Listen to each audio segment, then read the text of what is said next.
नमस्कार, बहुत स्वागत है आपका न्यूज़ 18 के डिजिटल प्लेटफॉर्म पर। मैं हूं आपके साथ अंशिका पाठक।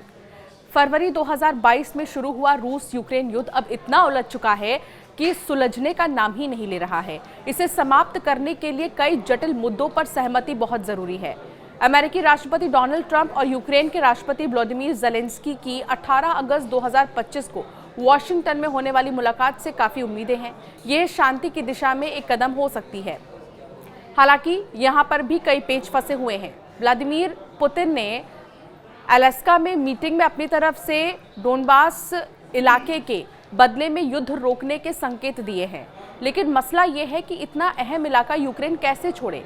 अमेरिकी प्रेसिडेंट तो इस समाधान से संतुष्ट नजर आ रहे हैं, लेकिन यूरोपीय देश इसे यूक्रेन की संप्रभुता से जोड़कर देख रहे हैं। ऐसे में चलिए जानते हैं कि आखिर वो क्या रास्ते हो सकते हैं जिससे ये महासंग्राम रुक सकता है। पहला, तटस्थ क्षेत्र बनाने का प्रस्ताव।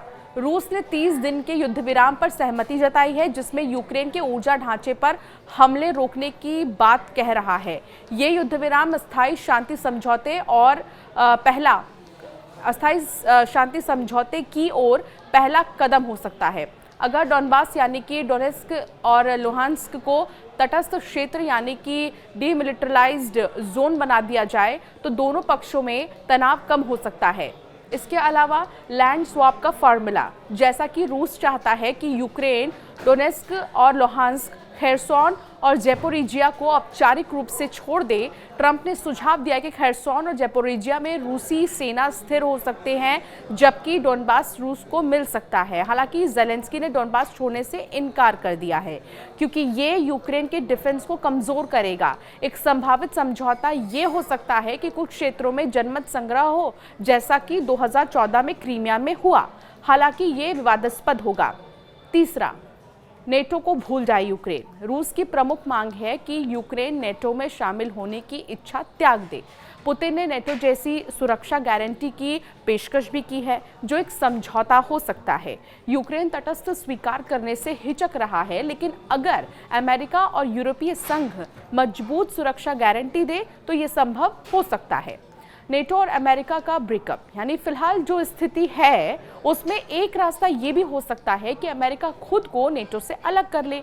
यूक्रेन को हथियार का खर्च देने के मामले में पहले ही उनकी बहस हो चुकी है। अब अमेरिका चाहता है कि रूस के साथ यूक्रेन समझौता कर ले और डोनाल्ड ट्रंप की मिस्टर सीज फायर वाली इमेज नोबल के मंच तक पहुंच जाए। हालांकि यूरोपीय देश यूक्रेन के साथ जिस मजबूती से खड़े हैं, हो ये भी सकता है कि वो यूक्रेन को समर्थन देते रहें और ये युद्ध जारी रहे। तो फिलहाल रूस यूक्रेन के युद्ध को विराम देने की कोशिशें हर तरफ हो रही हैं। एक तरफ अमेरिका के प्रेसिडेंट रूस के राष्ट्रपति से मिले, तो दूसरी तरफ उनकी पत्नी ने एक ऐसी चिट्ठी व्लादिमीर पुतिन के नाम लिखी जो बहुत चर्चा में है। जहां खुद प्रेसिडेंट रूस यूक्रेन सीजफायर पर बात कर रहे थे, वहीं उनकी पत्नी ने एक ऐसी भावुक अपील की है जो किसी का भी दिल पिघला दे। इस चिट्ठी में युद्धग्रस्त इलाकों में बच्चों के भविष्य को लेकर चिंता जाहिर की गई है और बताया गया है कि इसका समाधान सिर्फ राष्ट्रपति पुतिन के हाथ में ही है।